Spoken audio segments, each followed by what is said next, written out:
परिचय। अर्जुन और उसके पिता गर्मियों के लिए वस्त्र खरीदने निकले हैं। वे दोनों ऐसे वस्त्र ढूंढ रहे हैं जो शीतल, आरामदायक, हल्के और रखरखाव से मुक्त हों। अर्जुन ने एक सूती शर्ट चुनी। पिता को वह पसंद नहीं आई क्योंकि यह भारी थी और यह आसानी से सिकुड़ जाती है। तब अर्जुन ने एक सिंथेटिक शर्ट चुनी जो हल्की थी और यह सिकुड़ती नहीं थी। उसके पिता ने इसे भी नापसंद कर दिया क्योंकि यह नमी को अच्छे से सोखती नहीं है। अंततः 2 लंबे घंटों के बाद उन्हें वह शर्ट मिल गई जो मिले जुले कपड़े की बनी थी और उसमें वो सभी विशेषताएं थीं जो वो ढूंढ रहे थे। इस पाठ में हम रेशे और कपड़े के बारे में जानेंगे। आओ सीखें। वस्त्रों का महत्व बताना, रेशे को परिभाषित करना, प्राकृतिक और कृत्रिम रेशे में विभेद करना, कपड़े की बुनाई, रंगाई, डिजाइन और सिलाई के बारे में बताना।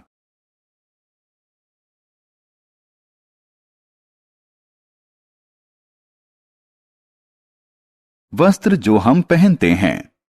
हम सब वस्त्र पहनते हैं।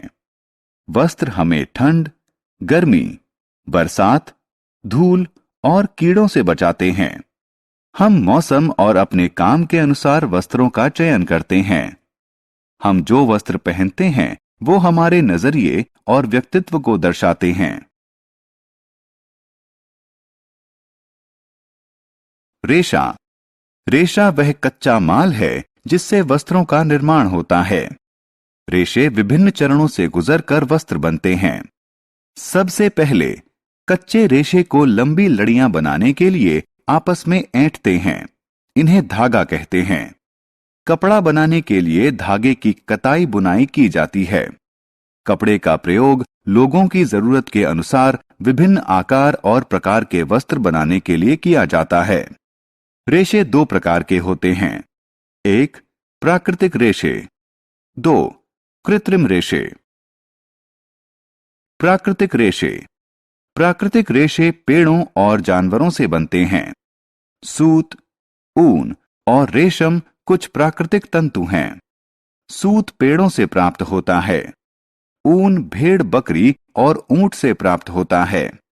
रेशम रेशम के कीड़े से प्राप्त होता है।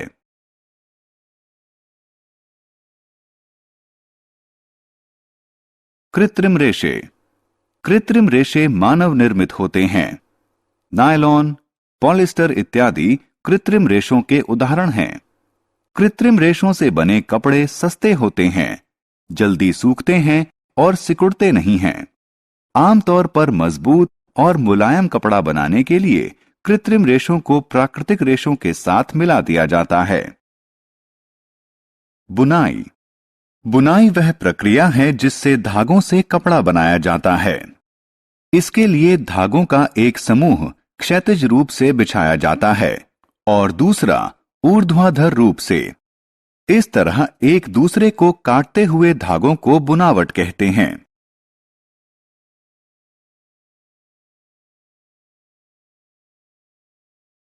परिष्करण वह प्रक्रिया जिससे कपड़े की दिखावट और उपयोगिता में सुधार हो उसे परिष्करण कहते हैं। कपड़ों को दिए जाने वाले कुछ महत्वपूर्ण परिष्करण हैं। ब्रशिंग। ब्रश करने की प्रक्रिया से छोटे और ढीले तंतु कपड़े से निकल जाते हैं। कैलेंडरिंग। कैलेंडरिंग की प्रक्रिया से कपड़े की मुलायमियत और चमक बढ़ती है। ब्लीचिंग। ब्लीचिंग की प्रक्रिया से कच्चे कपड़े का प्राकृतिक रंग छूट जाता है।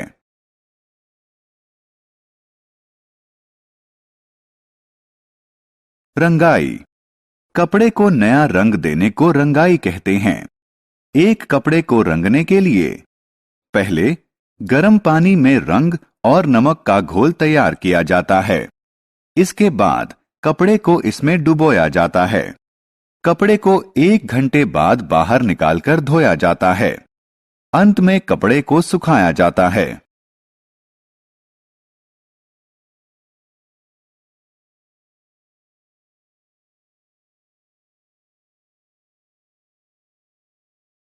डिजाइनिंग। डिजाइनिंग की प्रक्रिया द्वारा कपड़े पर छापे बनाकर इसकी सुंदरता को बढ़ाया जा सकता है।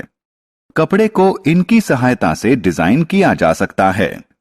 स्याही, रंग या कढ़ाई, पत्थर, सजावटी दाने या क्रिस्टल, लेस या जरी।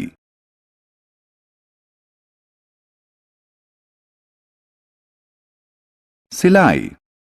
सिलाई वह प्रक्रिया है जिससे कपड़ों को वस्त्रों में बदला जाता है। इसमें कपड़े को सुई और धागे से सिला जाता है।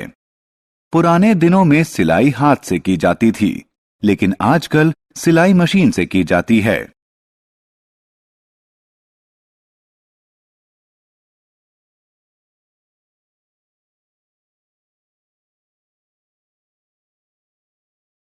हमने क्या चर्चा की?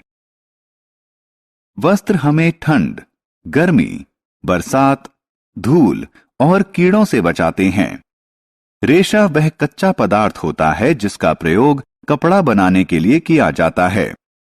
रेशे दो प्रकार के होते हैं, प्राकृतिक और कृत्रिम। प्राकृतिक रेशे पेड़ों और जानवरों से प्राप्त किए जाते हैं। कृत्रिम रेशे का निर्माण होता है।